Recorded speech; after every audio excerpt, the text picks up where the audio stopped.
Good morning, good afternoon, or good evening, wherever you are in this fine world. You are listening to the Startup Selling Show, Talking Sales with Scott Sambucci. That's me. Today's episode is a guest episode, and today's guest is Susan Lindner.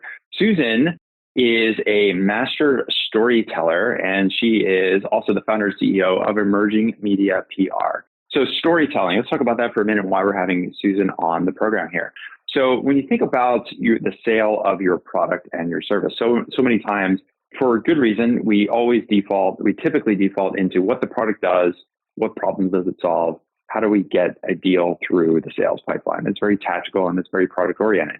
And so all of Susan's work focuses on how do we extrapolate out, how do we remove ourselves out of product-based selling and think about storytelling and helping our customers understand where we can take them and what the outcomes are going to be after they are using our product and service. And so today's conversation with Susan focuses on how we can use storytelling in our sales process such that at the end of the sale, it's not so much about buying the product, but in fact, it's about helping our customers along their journey, their hero's journey that they're on every single day.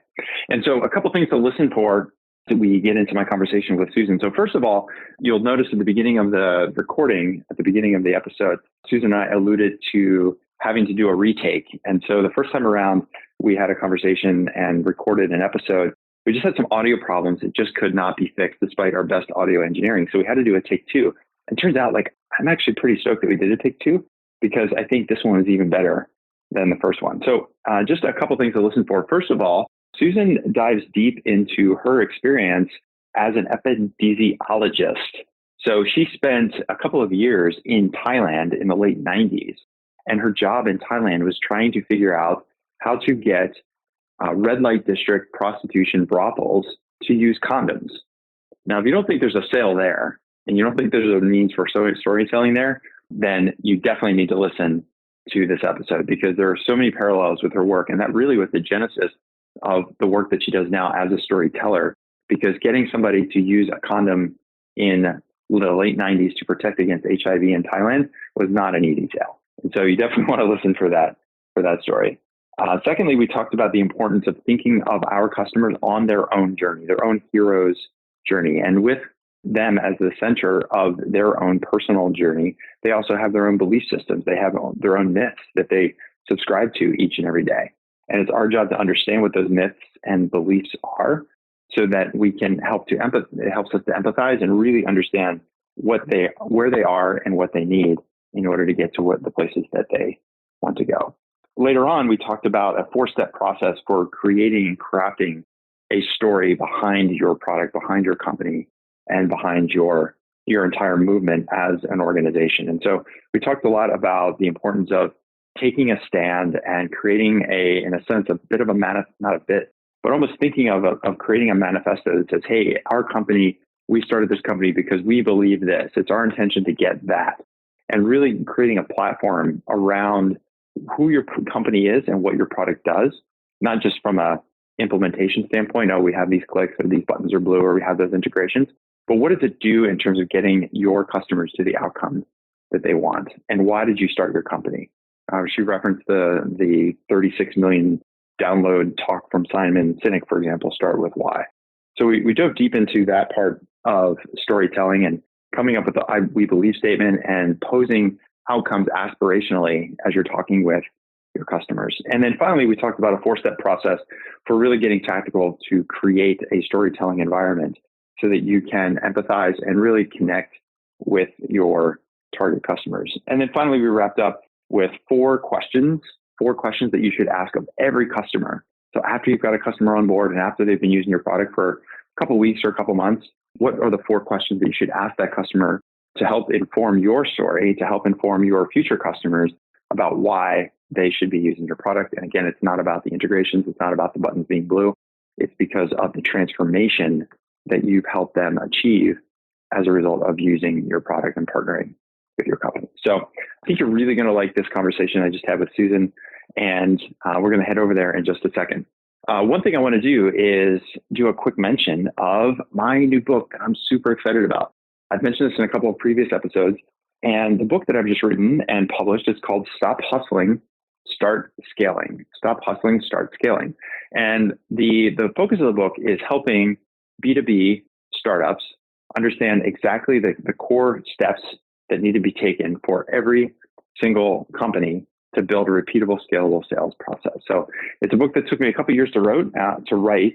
Not that that's important to you, but it's important to me because I'm really proud of the outcome and the feedback that I've been receiving on emails, text messages, reviews on Amazon. The feedback has been really, really positive, and it's given me a huge amount of satisfaction knowing that the time and effort and grind that went into producing this book was really well worth it. So I'd really love for you to pick up a copy. You can go over to Amazon to be the easiest place to do that. Just search Stop Hustling, Start Scaling, and grab a copy. It's a couple dollars on the Kindle version. We just released a hard copy version as well. There's now a paperback version if you're the print kind of person as well. I'd love to have you grab a copy and then tell me what you think. Send me an email, send me a text. All my contact information is in the book. And if there's anything that you need from me to help you grow and scale your startup, please let me know.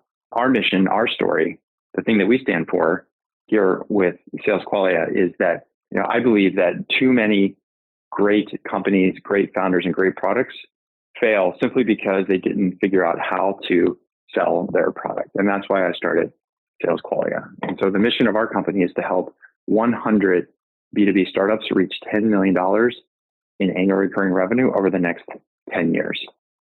So that's 100 startups getting $10 million in ARR in the next 10 years, because when we do that and you do the math, that's $1 billion impact that our company can make, that we believe we can make in the startup ecosystem.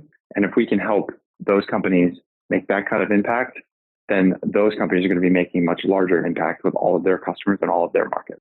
So that's why I do what I do, whether it's through the book or through webinars or through our coaching programs, any way that I can help you as an individual startup founder, as an entrepreneur, as a head of sales at a growing startup, anything I can do, please let me know.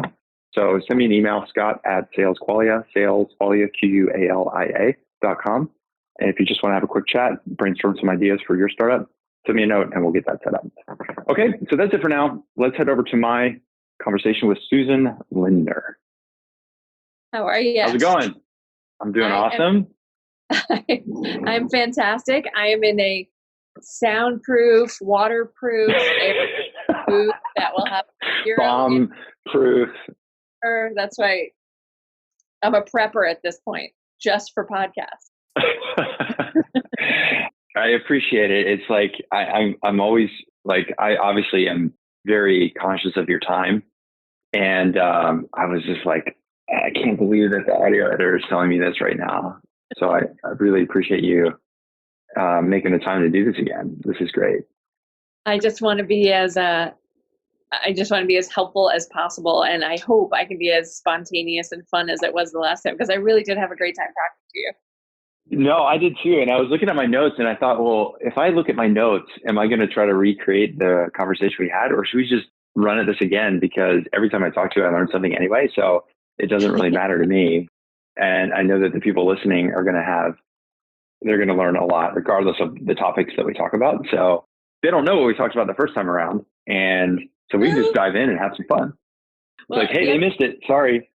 The other thing is, I just, and reflecting on the conversation we had last time, I also want to be cognizant that I focus my answers for really a B2B startup audience, right? Because that's that's your target market. And I just want this to be a winning opportunity for you and your team.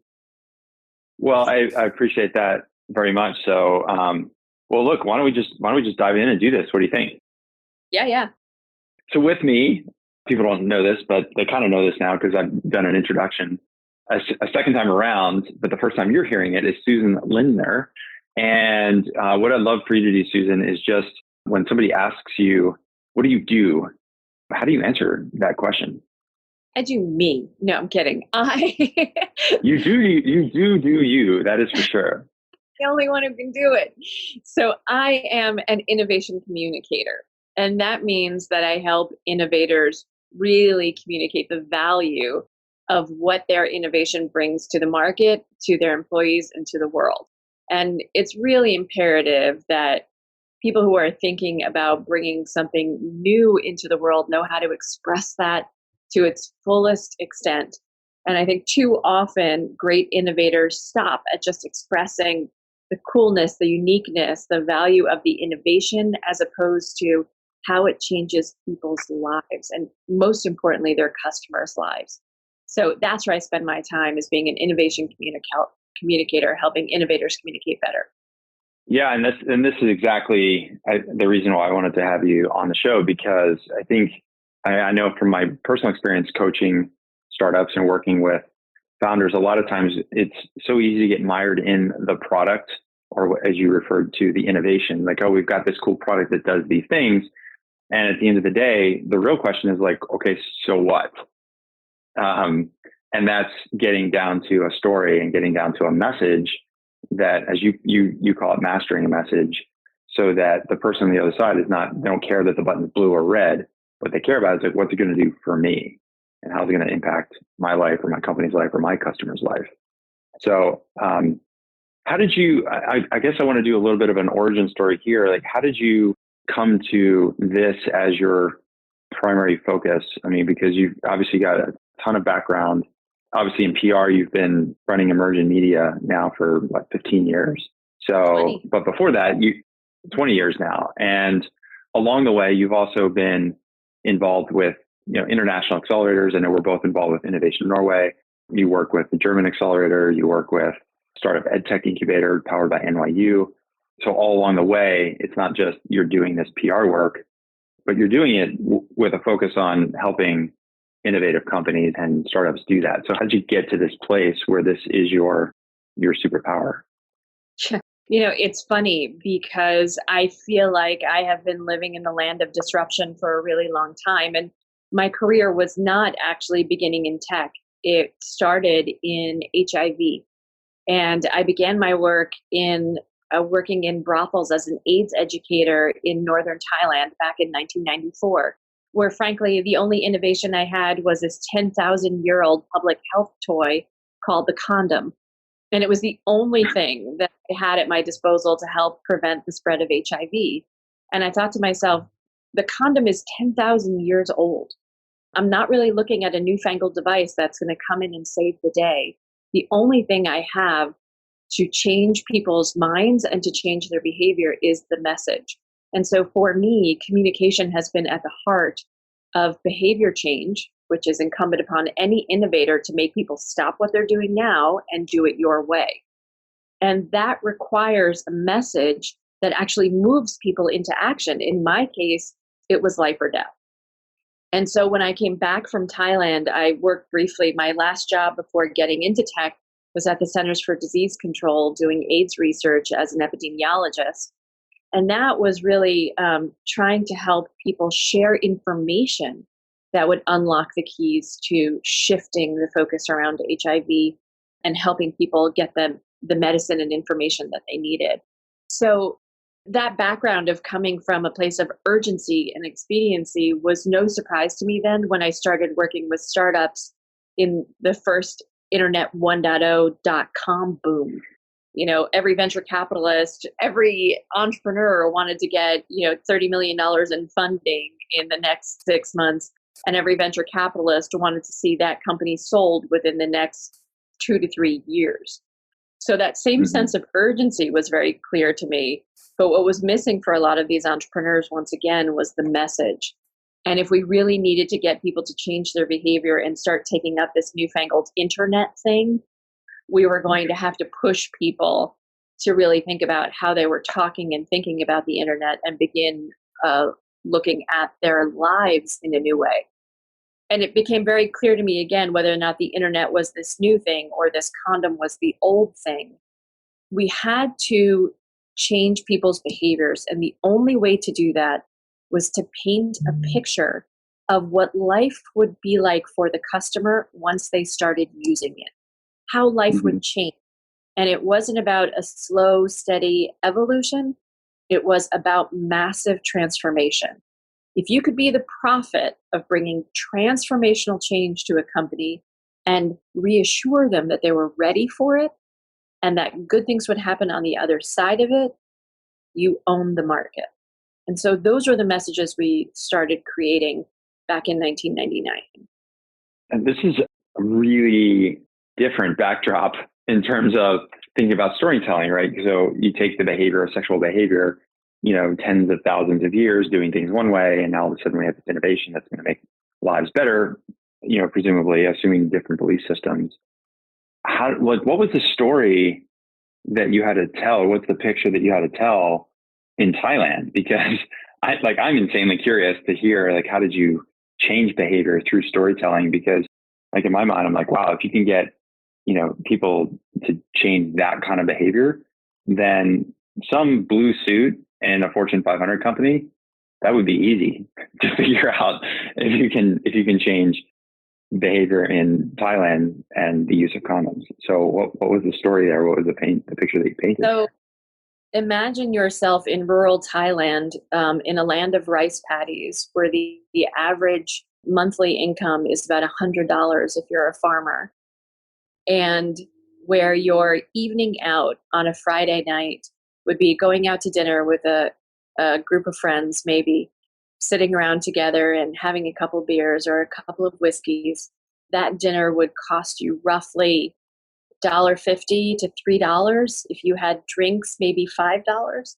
And you would cap off your night, not like we would in the West by maybe going to see some music or going to hang out at a club, but you would go to a brothel with a couple of friends, meet women there you would select, and then those women would perform what you had required or requested, and those women would see roughly 8 customers a night. When I first got to my village in 1995, the first red light district had already gone out of business because all of the prostitutes and most of the customers they served had already died of HIV. So I was already working in the second round of the red light district, because where there is supply, there is certainly, where there is demand, there will always be supply. Sure. And yet the lessons of the first wave of HIV still hadn't sunk in. And so recognizing the high volume, it was really hard for prostitutes to use condoms 8 times in a night. That's not a comfortable situation. We had to first and foremost, understand what was the motivation for the 3 groups involved, my 3 target audiences. First was the mama-san. What would you guess her main motivation in owning a brothel would be? I would assume that's the person that's managing the prostitutes. So money. Yeah, money. Boom, done. And I'll remind you that prostitution is not legal in Thailand. So this is an organized crime run organization. And lots of money has to be paid out to lots of people for this to continue. It's not to say it's not ubiquitous and everyone turns a blind eye to it, but it's still not legal. So dues must be paid. Number 2 is the customer, or the John. And what is he looking for, do you think? Personal satisfaction. Yeah, pleasure. And for the sex worker herself, what's her motivation? Don't get killed. Yeah. Probably in a lot of ways. Survival. Yeah. Survival. So we had to shift. We had to recognize first what motivates people. How do we understand what that motivation is, and what can we tie it to the greater good in order to shift behavior? And also what's going to become most important for them moving forward. So if we look at the mama-san, money is firstly most important. But if she loses her entire customer base because people start spreading rumors that her brothel is not safe, then so be it. So with going to the mama-san and saying, look, we know you're running an illegal operation, as are all of your counterparts right next door. However, it's very easy to call the Department of Public Health and ensure to figure out whether or not your workers are appropriately servicing the community or doing harm. We highly recommend that there be condoms in every single room of this brothel in order for us to ensure that your reputation is as clean as you say it is. Otherwise, soon everyone's going to find out that your brothel is serving up HIV wholesale. So, not a veiled threat, by the way. For the John, by the way, many of our customers were given money by their wives to go and see prostitutes because they were not interested in performing that particular marital function. And so for those men, we said, how will you ensure that you be the hero of your family by ensuring that you don't infect them? Because you will lose face, you will lose societal standing, and you will lose money to support your family if you are not healthy. You can be the hero of your family if you remain safe. And finally, for the prostitute herself, she was just surviving 8 customers a night. So what we tried to do for her was to paint a picture of a future beyond the brothel. And for those women who didn't want to be prostitutes anymore, we offered them the path to entrepreneurship and starting their own small businesses so that they could see a future after this job, which, by the way, they were employed in realistically to support their mother and father or their children who were waiting for them at home. So with that in mind, how could we paint a picture of a destiny that was much bigger than the one that they were living right now?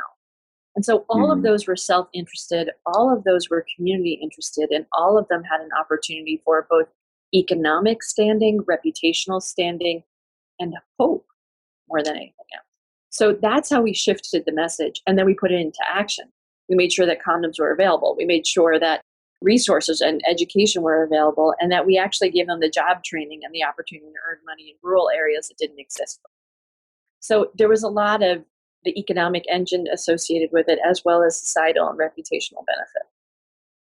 So I would conclude all of this by saying, as entrepreneurs, as people who are looking to shift behavior and shift change of how people are currently doing things to get them to do things you want them to do, is make them the hero of your story. And I start every conversation with a client by saying, you're not the hero. Your innovation is not the hero. The person that you are selling to is the hero. Show me how their life will be better once you are in their lives. Yeah. Wow.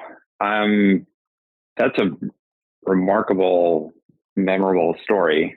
And I want to pick up with the hero's journey in a minute. One of the things that, just to relate this to software selling not obviously like very different in a lot of ways, but also very much the same. Yeah. Because I'm imagining, like, if you walked in there and said, okay, here's the condom, let me do a product demo. Like, I'm going to unwrap it and place it on. Like, this is how it works. Everybody's like, okay, I see how it works. But that's not what people want. What they want is for the mama son reputational, keeping the reputation. For the male, it's, being the hero, not infecting their family, allowing their legacy to live on with their kids. And then for the women, it's a future. So like, you're selling the outcome here. And like you said, the storytelling is painting a picture, which is where we started. You painted a picture for people that all of that is possible with this little device. But had you started off with product demos, like, here's how the device works, everybody would have ran, like, I'm not doing that. Well, not to mention, right, we were fighting ideas like, only white guys get AIDS. Thai men don't box with gloves. Used to hear that all the time. Yeah. Which we would return with love, no love response. But no glove, no love. Is that what you said? That's right. Yeah. But it's so, and I think you can actually hear it. And I'm sure everyone listening can too. You really left the sizzle out of this story, right? When you're like, here's my product demo. Let me show you how it works. Like, is anyone enthused? Were you enthused when you were in health class, when you were, 13 years old, watching someone slide a condom on a banana? It still didn't really compute how this was going to be a long-term benefit to you. That's right. Yeah. And we could go down that path, but I think we'll stop there. You raised some other interesting corollaries here in terms of people's inaccurate belief systems or myths that everyone subscribes to, like, only white men get AIDS. That doesn't affect us here in Thailand. I think about how many times a customer would say, like, that will never work for us because we're this kind of company, as an example. And whatever that belief system is, like, we all are, as human beings, we're just a compilation of stuff that we've learned or what we think we learned. It's our opinions, our beliefs, or whatever we believe, whatever we accept to be fact, whether it's true or not. And so customers walk into these sales conversations with certain like preordained beliefs or myths, true or untrue.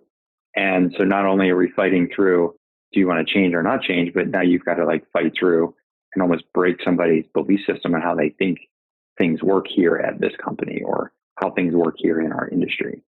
Yeah, and it's also incumbent upon good salespeople to do their homework, right? So we need to find relevant test cases. Oftentimes, I would have high-ranking folks from, let's say, UNAIDS or USAID or really big nonprofit organizations or not or governmental organizations that we're seeking to help, who will bring us, ideas from France or California or what's happening in England or even India, none of which was relevant to what was going on in our little villages in northern Thailand. As a salesperson, it's your job to find relevant examples why the company that you're currently talking to is exactly like these four other companies, or at least to make some kind of correlation. So I could certainly do my homework and say, do you know about the village next door? Do you know about the red light district that was here before you? Do you remember that guy who used to sell newspapers on the corner? He used to come to this brothel. And let me tell you about that. So I think from a sales perspective too, it's really important when you do your storytelling to make sure that you're setting up the listener to understand that we come from a shared history. We come from a shared experience with other competitors or other like-minded companies who are going through exactly what you are going through, so that you can dispel those myths and say, this could happen to you too. Your opportunity for innovation is right here, just like it is for these other companies. So let's take this idea of shared experience, competitors, people just like you going through the same thing. I love just like that phrase is overused in a lot of ways, but it also, I think, is a good metaphor for this idea of the hero's journey, right? You're going through something. It's an obstacle. It's an obstruction. You're on this journey. You're on this path. And you talked a little bit earlier about how critical it was as a salesperson to remember that the product is not the hero. You're not the hero. The customer is the hero. So how do we weave that into this idea of mastering your message and being a good storyteller so that we can put to work some of these techniques that you're talking about around storytelling and painting the picture? Can you talk to me a little about the hero's journey? So I think first and foremost is get to know your hero, right? All great salespeople need to go in first armed with what they understand to be kind of the myths or some of the belief systems that their prospects will have. It certainly was the case for me in Thailand, but it was, certainly the case in running my own business. I will say this. It's really important that you're able to outline for your client that the pain that they are going through is similar to other companies that you have worked with in the past, even though they may not have seen it for themselves. And it's even more crucial that even though they come with these preconceived ideas of what your innovation is or isn't capable of, or maybe even what their organization is or isn't capable of, that you're able to point to them a path in the future that you'll be able to take them to what is happening in their organization because you have the tools to get them there. So I think the number one goal from go ahead. No, please. Sorry. The number one goal from a storytelling perspective is the ability to paint a picture of what the future will be like now that you are in it. Now that your innovation, your tool is in their lives, can you show them how their life will be demonstrably better now that you are in it? The innovation itself is the third most important thing. The most important thing is how their life as people, not even as workers, is going to get better now that you are in their lives. First and foremost, the innovation is just the means to get there. They really could care less what the box that you've built looks like or does. They want to know how their life is better, how their problem is solved. Period. End of story. Yes, there's a couple of things there on the sales side. I like tactically, I've referred to it as stretching the gap. So a lot of times people are here today, and while they're frustrated or they've got problems or they're feeling overwhelmed, they oftentimes sort of begin to accept that, okay, this is just the way things are. And even, the best of us forget, like, okay, there is a better future out there. And if you can start with, okay, so way out there in the future, whether that way out there is in 6 months or 6 years, like imagine if we could solve this problem or the situation you're in and you were there, how would that feel? And they're like, well, of course that would be great. And as you said, like paint the picture, get them experiencing that. And now what you've done is that's the idea of stretching the gap, because now if we're just thinking about resolving pain today, it's sort of like, okay, I have an aspirin that's going to resolve this headache, but tomorrow I'm going to wake up with another headache and I have to take another aspirin. Versus this idea of like, how do I avoid, what if I woke up every day and never had migraines? What would that world be like? Well, it would be great because I would never have to worry about finding a sitter to pick up my kid from summer camp. And I'd be able to play with my kids on the weekends instead of laying in bed with the blind shut. And like, well, how would that be great? Well, you sort of like paint that, like you said, paint that picture. And now it's just a matter of like, okay, well, if that's where you want to go and we're here now, we just need to figure out the steps along the way to overcome whatever obstacles or obstructions that are there. And that's where you, like using the hero's journey, I've referred to it as like the magical guide, the person that walks along the hero to help them along the way. So the Bilbo Baggins of or is it Sam, right? Who's yeah, exactly. Or it's, in Star Wars, it's Obi-Wan Kenobi who, Luke Skywalker's thrust into this world. He's the hero. He's given figures out the lightsaber, and Obi-Wan brings him through that path. That's, he was the guide in that case. And you see it in like every movie has this. In Harry Potter, big Harry Potter fans in my house with a 7.5-year-old. And in Harry Potter, it was, I forget the big giant, that guy's name.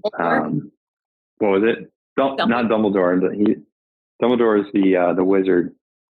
People listening are probably like yelling into their phone right now. It's this guy's name. Hagrid. So Hagrid was kind of the guide for Harry Potter in the first one. And then in the second one, there was this elf, I think he was the guy in the second one. So you see this all the time in the story arc of hero's journey. They start off in a bad place. They want to get to a better place. And there's always a guide. And that's to your point where I think as, founders or salespeople, if we can position ourselves as the guide and let the customer feel like they're leading their own journey, then it's more empowering. They're not feeling like we're pushing them into stuff. It's just like we're helping them along the way. Yeah. One of the areas that I think B2B, especially on the B2B side, we get really hung up with the three basics, I would refer to it, of selling B2B services or software. And it is saves time, saves money, makes you more productive. And yet most salespeople stop there rather than asking the question, what will you do with the money you save? What will you do with the time you save? Where will you invest that time? What time will be freed up for you now? And how will you use it? And with all of that productivity, what's happening inside the company now when people aren't spending their time on XYZ tasks? What's actually happening? Are you exploring international markets now as a result? Are you launching new products as a result? Are you freeing up brain power to go and work on really big innovation opportunities? Or are you laying off 20 people and reserving that capital for something else? Are you hiring more people and deploying them on other cool tasks? But it's so incumbent upon the salespeople and the innovator and the entrepreneur to ask those questions. What will happen when that money is spent elsewhere, that time is spent elsewhere, all this productivity is reaped? And not just on this, but what's happening at home when that happens to you, Mr. Person who signs the contract? How is your personal life going to shift? I see this all the time in the cybersecurity world, like that I don't have to be on call for weekends, that I can sleep at night, that I don't have to worry that my customer's information is about to internet. Like those opportunities, a security person to breathe for the first time with a new solution deployed is massive. And it's no small thing. And we just leave it on the table. And so a very tactical question on this, Susan, because like you and I can talk about this and it sounds good and well to have the director of IT or the head of security and say, hey, we could tell somebody listening, like, hey, you should just ask them, like, hey, what would you do at that time? Or how would your life be better? How would that affect you personally? It's one thing to talk about doing it, but then to actually sit there in front of that person and get that conversation going, because that's kind of it's a barrier that you're breaking down in a lot of ways to get somebody on the other side of the table to actually tell you and share some of this stuff. Do you have some specific strategies that you've found work really well to get past this sort of salesperson buyer, desk in between barrier to getting people to open up a little bit more on that? So if you can use references from past customers, certainly that's helpful. If you can start off with sentences that say, "We believe," or "Our intention in starting this company was to help businesses save X dollars." If you can include a number, fantastic. But to save enough money in order to deploy resources here. Given your experience, right, in the industry, let's say that by deploying X productivity software, let's say it's HubSpot, or let's say it's deploying like Monday or Trello or Asana. All we wanted in building this software was to create greater team alignment. All we wanted to do was for our teams to be able to work better together. Do you know why? Get high levels of churn. And I felt like I was losing the best people ever. And I just wanted to stop that. Or, can we even look inward if we're able to eat our own dog food using the software that we're making? How is it changing the lives of our own business? If we're a very nascent company, right, and we're just building the MVP, it is our deepest intention that the following is going to happen.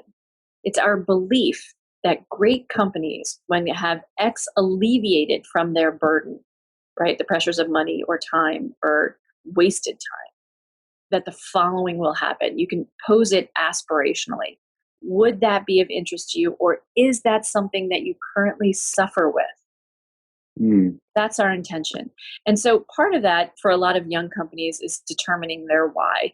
And if you haven't seen Simon Sinek's 20-minute TED Talk, go and watch it. I think it has like 36 million views, and I'm probably 6 million of them. But go ahead and watch it just to get a sense of asking yourself, what do we believe and what do we stand for? Not necessarily for ourselves, but for our customers. What do we stand for? Could you even produce that one line of messaging that say, at this company, we stand for X because we know it will change the lives of our customers in this way? Could you create a "we believe" statement, a "we stand for"? And that will help you gather a conversation with customers. Say, this is what we believe. What do you believe? Is that something that you believe? Is that something you'd like to see? That's a great place to start. Yeah, I like this idea a lot because it requires a startup in this case to, in a lot of ways, take a stand on taking a stand on a situation, a problem existential problem that exists within an industry. And then it almost creates a situation where you're out there looking for followers. You're like, hey, we believe in this, right? Are you with us? Or are you against us? Are you going to follow us it was described to me, I worked with a coach named Byron Davis, and he called it leading your own crusade. So you lead the crusade, be the crusade for the cause. And as a startup, that's a lot of times you're almost think it's crazy to think, okay, I see a problem in the marketplace. I'm going to quit my day job. I'm going to invest some personal funding. I'm going to go out and talk to investors. I'm going to go find some people to go help me build this thing and sell this thing. It's like an insane proposition, but it can only work if you have somebody with a certain amount of, healthy insanity to say, I believe so strongly in solving this problem that I'm going to go do all of these things when all of my friends and even my family is telling me, man, you're a little crazy for doing this. Good, because it's going to take a little crazy if we're going to make the change in the market that we want to make, if we're going to make the impact that we want to make with our market, with our customers. And so this idea of we believe, it sort of forces you to get really clear. And then going back to the storytelling piece, then it's not about the product. Going back to what we talked about earlier, it's this is what we stand for. We believe that we can get to this place. And oh, by the way we do it is with this product with blue buttons and integrations. But that's not even that important. Do you want to get to this place or not? Because if you don't even care about getting to this place, then I probably can't help you. But if you do, then hop on board, because we're going to plow the path forward for you. That's a really good point you raised, Scott. And, there's something you can even do preliminarily while coming up with that we believe statement. Although I think every founder should really know that, right? Because you could have gone, as a founder, you could have gone to work for another company that's doing something similar. You could have gone to work for a big company and brought your innovative idea to that place and really been a superstar in that company, but you've decided to start your own business. With that in mind, you must know what you stand for. And frankly, that is your competitive advantage when you know what it is, because that is something that is not copyable. Your "we believe" statement is your DNA. It is you. So use it to your advantage. Your reason for starting a business will be unlike anybody else's, and it cannot begin with, I saw a hole in the market and I decided to fill it. I used to work in a similar space and I thought I could just kind of go out and do it on my own. On some level, you need to do a little bit more soul searching and ask yourself, but why didn't I just go somewhere else to do it? What made me decide to do this for me? What made me decide that I wanted to go out and help people solve for X? So really ask yourself that question. The other thing that you can do if you don't yet have customers is start getting online and asking people, if you had a problem to X, how would that make you feel? If you had a problem for the following things that I think I need to solve for, what would happen next? How much money would you save? How much time do you think you would save if I eliminated X problem from you? Start collecting responses. And oftentimes I give people the Uber example, right? We ask people all the time, what do you love about Uber? And people say, I love that it's convenient. I love the cool app on my phone. I like watching that little car show up. I even like watching it make a wrong turn. I love that I never have to deal with a receipt. I love that I don't have to ever talk to another human again. I love that. I love that I never have to think to negotiate a price. I know what it is before I get in the car. The list is endless. But what we know for sure about Uber, even though they're a transportation company, is they have never promised to get you from point A to point B faster than a taxi, a subway, a tram, a horse and buggy, you name it. They've never promised you a faster ride. What they promised you was eliminating all the things that you hated about traditional or mass transit. So start asking your community, if you could solve for X, what would that mean in your life? I love not having to stand outside in the rain with brand new heels on that are now about to get destroyed. Right? That's what it is for me. But maybe it's something different for everyone else. The more of those things that you can collect, even while you're creating your MVP or while you're putting your product into the market, even from the general consensus of the universe, not even specific customers, the better equipped you'll be to go into a sales meeting and have that conversation. Yeah, and one of the phrases that you mentioned earlier about pose this aspirationally. So I think about like the "we believe" or our intention to help is sort of the business purpose or the mission behind the business and solving the business problem. And then this idea of posing an aspirational outcome, you can attach it to, okay, and when we accomplish that mission, then for people, security, IT professionals like you never have to have your cell phone on a Saturday afternoon while you're at your daughter's softball game. Like, wouldn't that be great? And that way you don't have to wait for them to tell you those things because they may not be willing to share it. But if you say it, they're going to hear it and go, yeah, you're right. That would be pretty nice. And then now you've broken down the barrier by posing it, like you said, posing it aspirationally, kind of putting it in front of them. And then if it's like opening a door, like, hey, wouldn't it be great if you walk through this door, you'll never have to carry your cell phone with you on a Saturday afternoon. Wouldn't that be awesome? And then they can choose to walk through it. So I think, and it goes back, like you said, knowing your customer, knowing what are their myths, what are their beliefs, being empathetic, doing your buyer personas and all of the, like, who is your avatar. That's all going back to that. I had a triangle on my sketch here with the Thailand situation with the mama-san, the customer, and the prostitute. It's like three parts to this, and you've got to understand what is driving each of those people individually. What is that avatar for the mama-san? What is the avatar for the customer? What is the avatar for the prostitute? And if you have those things and can understand those things, then you can come up with a story that makes sense for each of them. Yeah. And there is a path of storytelling for innovators. And it's a little bit different than just a typical, I would say, the typical hero's journey, let's say, because you do have this big new tool in the middle of it. Maybe Luke had his lightsaber. I don't know how much of a game changer it was because Darth had one too. But I think that was pretty established innovation for its time. I think the mind is probably the innovation, right? The force is the innovation. But even that's as old as time, right? That's the universal power of the universe. So I will say this. The first thing you have to do is get on the same page with your prospect about core values.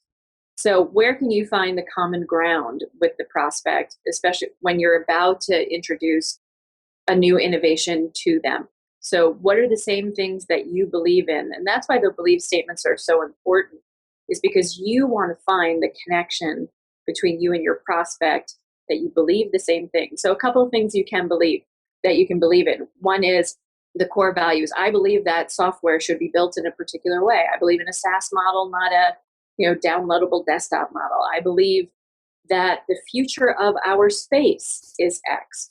I believe that the future of our industry, right? Maybe the people that your customer serves is X. Can you get on the same page about something that you believe in? I'm not talking about the weather or whether or not you like the Mets, like something that hinges upon core values. And even if that is too hard, maybe you both got into this business for the same reason. Maybe you're both entrepreneurs, or if you're selling to the intrapreneur inside of a business at heart. Maybe you both love Edison. Maybe you both love, Nikolai Tesla. Maybe you both love some other kind of innovator that you can get on the same page with. It says it's that spark that you and I both share. So core values, really critical. That's step one. The other is really beginning to identify to some degree why you decided to start this business, and can you get really clear about that as a differentiator? The other, as the innovator, now comes the message, right? And that message has to be a giant transformational shift and an explanation of why we refuse to do things the old way anymore. You have to be able to convince your prospect that the status quo no longer serves us in this particular time and place. And I often use examples of the prophets, Jesus, Buddha, Muhammad, as examples of the greatest viral storytellers ever. Why? Because we're still telling those stories 5,000 years later, in some cases, 2,000 years later. And by the way, they're dead. The rest of us are carrying those stories many, many years later. And those leaders rose up in a particular time and context, and they said, they didn't throw the baby out with the bathwater, right? They reserved the values and the traditions of what came before them, i.e., why we still call it email and not something else. It still means mail.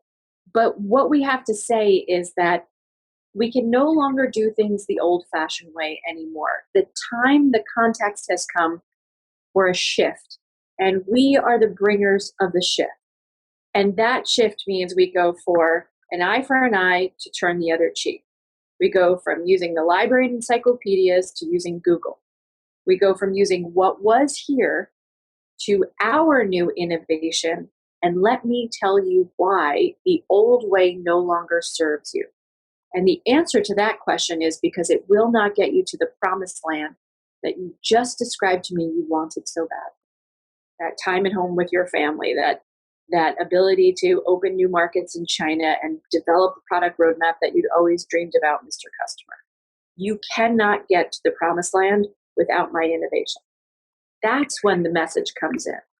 The final step on this innovation path is figuring out who are your early adopters who are going to carry the message forward, because as prophets, if you'll allow me, of this innovation, it's your job to create a message that other people carry forward, i.e. your customers, your partners, your employees, not you. So you share the message, but you have to share it in a way that other people take it forward. That's the secret of innovation storytelling, is not only bringing the innovation, having the core values, having a transformational message, but implanting in other people to take the message forward. That's how innovation actually moves through the common culture and the consciousness. So you answered the question I was going to ask by number 4. So number 1, we talked about core values. 2, why this business and differentiation. Number 3, the message, shifting from old to new. And then number 4, who are the early adopters? And my because my question was going to be, well, again, like, sounds good, you and I having this conversation. Now I'm in front of, 58-year-old dude in a blue suit, and he's running the IT shop at Fortune 500 company. I'm trying to explain to that person why the old way is no good and why they need to do it the new way. And old, 58-year-old dude is like, he's not on board with that story. And so my question is like, what do you do? And the answer to the question is, don't sell to those people right now. Don't worry about those people. It's the classic crossing the chasm Jeffrey Moore story, which is just look for the innovators and early adopters, because going all the way back up to your storytelling and saying, we believe in this, and this is my crusade. Are you with us? The early adopters and innovators will probably be the ones that go, oh my God, I've been looking for this kind of solution for 5 years. Thank God you're here. Like, let's go do this. And that's where, like, a lot of times when we work with startups, they'll have 5, 10 paying customers. And I'll ask them, like, how'd you get those customers? Like, I don't know. Like, they came by the conference booth. It was really easy. And they found us. And then we had a couple demos, and then I sent a proposal, and then all of a sudden they sent me this contract. And they're like, wow, I thought it was going to be really easy. I was like, well, it's easy because that person was out looking for you. They were looking for a profit. They were looking for someone to follow. The rest of the market is really hard. But early on, early stage, whether you're just getting to your first million or even your first 10 million in revenue, I think in a lot of cases for most startups, you're just like hammering away at the front end of that technology adoption curve, because those are the people that are going to be your best followers, and then you're becoming your evangelist, so that eventually the early majority starts to pay attention. Yeah. So I would remind your listeners that in order to really be the visionary that you want to be in your business, you have to be a missionary, right? And you have to summon missionaries to take the message forward. So maybe that's your first customers, right? Who are looking, they're wandering the desert looking for this oasis that you are for them. If you're lucky, right? If you're lucky, they amble up to your booth and go, awesome. Right. But, who can you start to really edify in your community of people that you asked questions to? Say, can we do a beta together? Can we just get started, and try it out and see how it goes? How can you quickly turn those people into zealots who will carry the message forward for you? I always love PR, because PR is the art of third-party validation, getting someone else to say how awesome you are. It's really hard to constantly stand on a table and beat your chest. Faster you can get a cadre of people saying how great you are, the better off you are. The benefits are exponential over time. Yeah, I wrote down the idea of like building a community here. Like you said, being a visionary means being a missionary. And so, like, very tactically, one of the things that can be a good strategy is those first couple of customers start building out a product advisory council. And these are people that are, you just say, hey, look, here's what we're going to do. We're going to meet once a quarter on Zoom as a group. And we just want to do like a quick round robin, share some ideas, tell me what you're hearing in the market. What are you seeing in your organization? And just by virtue of, again, you're organizing, like from a missionary standpoint, you're sort of like organizing a community of like-minded people. And if it's in like the banking industry, it could be somebody from Fifth Third Bank and somebody from Wells Fargo and somebody from the local credit union that all have the same desire to follow you in this crusade, and they want to be part of that community. They want to feel like they're part of something special. You lead that crusade, and they're going to jump at the chance to be part of that kind of special community that they can't find back in their organization. They can't find people like them in Wells Fargo. They can't find people like them at the local credit union, but now they found you, and you're the one that's opening up the rest of these professionals to them. So now you've created this whole opportunity for them to find more people like them that they've been out there searching for. And share, like, just remember, just like the example from Uber, all the myriad ways that people love getting this service now that they didn't have access to 10 years ago. Consider your own technology as the diamond with numerous facets. Each one of your customers is going to experience something very different in the benefit from your innovation that maybe you weren't even aware of. I know using Uber in, a place like, I think I was in Moscow, I didn't even have the keyboard to type in where I was even if I knew where I was, which I didn't. The fact that it could find me was a saving grace for someone who doesn't even speak Russian. Like the ability Right. to not need a translator was even better than needing a translator and having one. So, allowing your customers to talk about what they love about your product and conversely what they don't, and even allowing your customers to educate one another, shortcuts, tips, how to use I didn't know if I did Command P that it would suddenly do this for me. I found that by accident. Isn't that the coolest thing? Awesome. Like those little kind of things you might find at a user summit where people sit around and workshop like the best way to use your technology. There are so many hidden gems even within what you've built that you haven't learned yet. It's like when your kid speaks his first word and you're like, I didn't even know he could do that. And here it is. Yeah. And now it's the greatest day of my life because two customers turned each other on to something that you didn't even know was built into your technology. Like that is a happy freaking day in the world of an innovator, right? It's the same experience of reading a passage in the Bible and then suddenly finding something new in it you had never read before, even though you've read it 1,000 times. And I say that as a Buddhist. It still inspires me to find new facets on old books that I love. Yeah, wait. And then if you have a 3-year-old and they drop the F-bomb on you and you're like, where'd you learn the F-bomb? Well, you said it. Right here. Oops. Well, the idea, I think, again, tactically, I think it makes sense. And we tell our clients to do this all the time is go back to your current customers, not for customer support. I mean, obviously, yeah, give them a call like, hey, do you need anything? How's it going? But then ask them like, hey, you've been up and running for a couple months. What do you like most about the product? What can we do to make it even better? There's just basic customer interviews. But then a third question that always surprises me, which is the answer will always surprise you if you ask this question is, so if you think back to when you made the decision to work with us to buy and implement, what was the final deciding factor? Because we talked about lots of features and lots of integrations and lots of implementations and this and that. What was the final sort of decision where you're like, okay, now we're able to go forward? Because at the time of the sale, they're not going to tell you that stuff because you're still in this sort of, even with the best, levels of trust and partnership, there's still this a little bit of like you and them.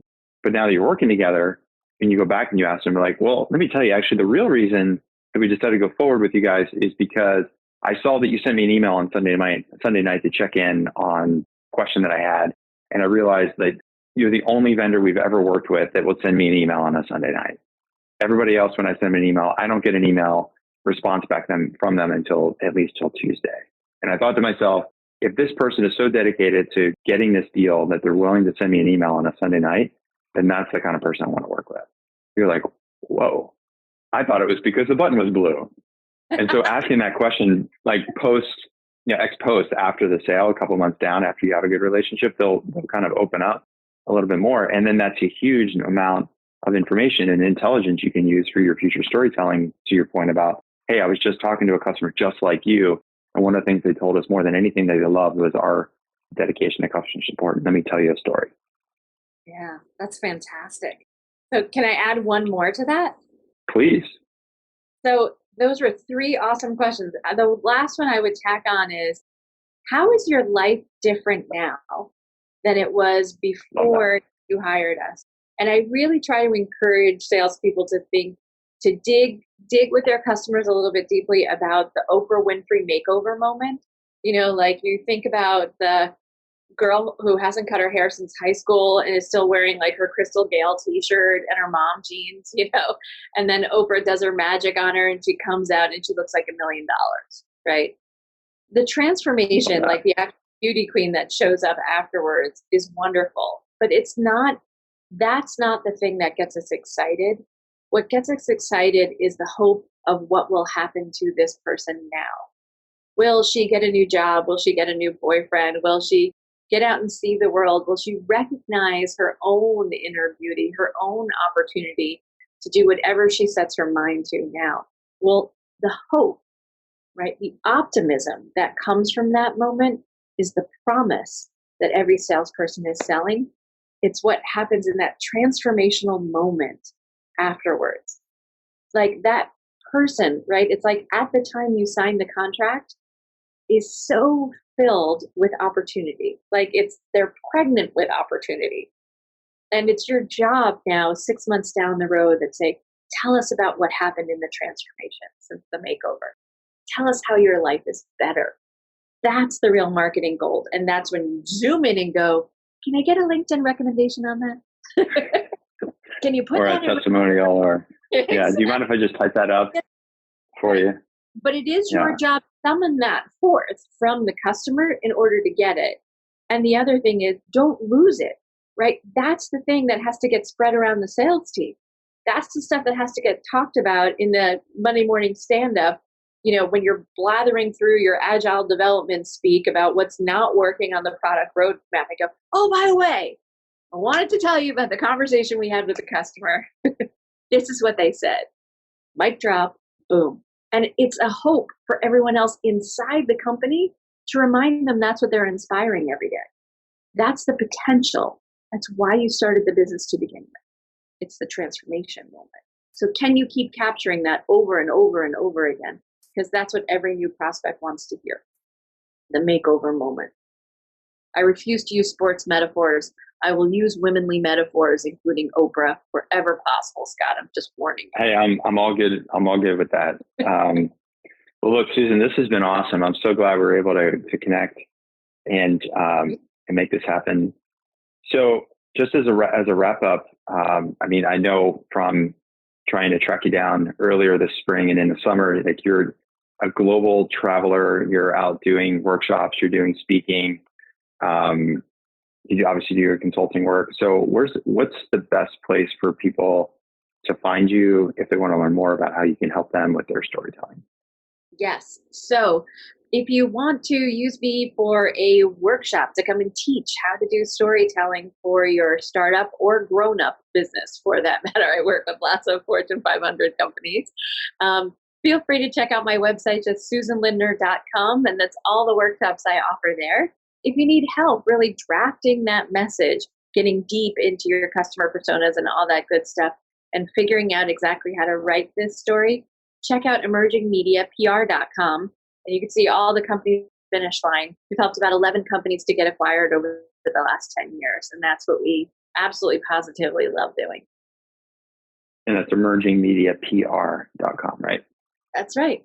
And if you want to just shoot me, Scott has all my contact information under this podcast. If you want to shoot me a quick note, I will send you my one-pager on the 5 essential rules of storytelling for you to begin working on your own story. That sounds like a pretty good offer. I think people should take advantage of that. So awesome. Well, thanks again for carving out time. Looking forward to getting this up on the podcast.